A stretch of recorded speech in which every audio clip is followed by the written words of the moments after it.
che non c'è. Dall'isola che non c'è andiamo a salutare anche il Sudafrica, Città del Capo, dove si segue in radiovisione Matt. Ciao, Matt. Fantastico unire il mondo così. Poi alla domanda se c'è bisogno di un nuovo 68 oggi ci risponde anche Sara. Prego Miriam. Certo, secondo me non serve una vera e propria rivoluzione. Noi giovani di oggi abbiamo gli strumenti e le conoscenze necessarie per migliorare la nostra società, anche senza ripetere un 68. Io nel mio piccolo ci sto provando, il vero problema è sensibilizzare la gente. Grazie Sara. Sensibilizzare, interessante. Ti piace il termine sensibilizzare? Sì. Va bene. Ritorniamo al 68, cosa dite? Certo, perché io voglio sapere Pippo. da Pippo cosa succede Pronti? in Italia nel 68. Ah, cosa succede in Italia? Succedono, tante belle cose. Da che punto di vista? Parliamo di musica. Musica.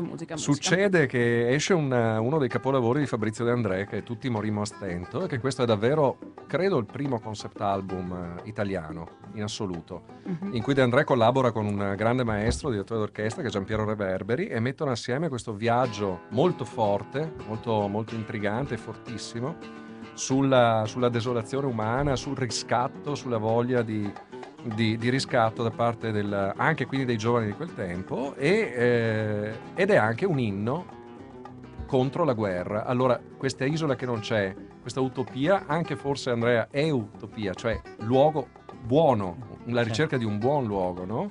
Sempre citando il greco. Ebbene, De André, profetico, geniale, scrive questo: la terra è tutta nostra, ne faremo una gran giostra, abbiamo tutta la terra, giocheremo a far la guerra.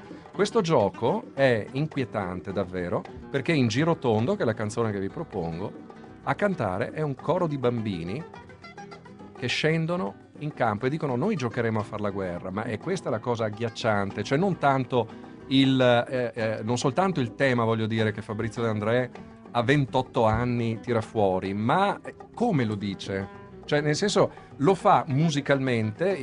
A me da musicista interessa questo aspetto, musicalmente, utilizzando un coro di bambini, utilizzando una filastrocca semplicissima, Drammaticamente profetico. però drammaticamente profetico, nel momento in cui noi vediamo istantanee in giro per tutto il mondo di bimbi con i mitra in mano oggi. Se volete l'ascoltiamo. L'ascoltiamo. Direi che vogliamo. Giro Tondo, Fabrizio De André.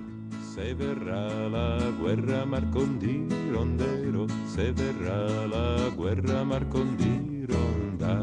Sul mare, sulla terra Marcondi rondera, sul mare, sulla terra chi ci salverà?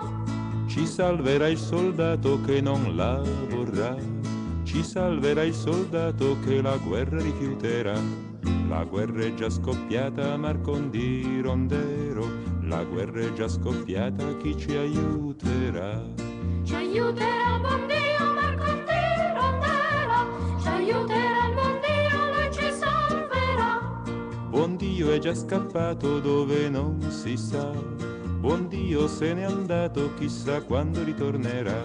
L'aeroplano vola Marcondi rondera, l'aeroplano vola Marcondi ronda. Se getterà la bomba Marcondi rondero, se getterà la bomba chi ci salverà? Ci salva l'aviatore che non lo farà, ci salva l'aviatore che la bomba getterà. La bomba è già caduta Marcondi rondero, la bomba è già caduta, chi la prenderà? La prenderanno tutti Marcondi rondera, siamo belli, siamo brutti Marcondi ronda. Siam grandi o siam piccini li distruggerà, siam furbi o siam cretini li fulminerà. Ci sono troppe buche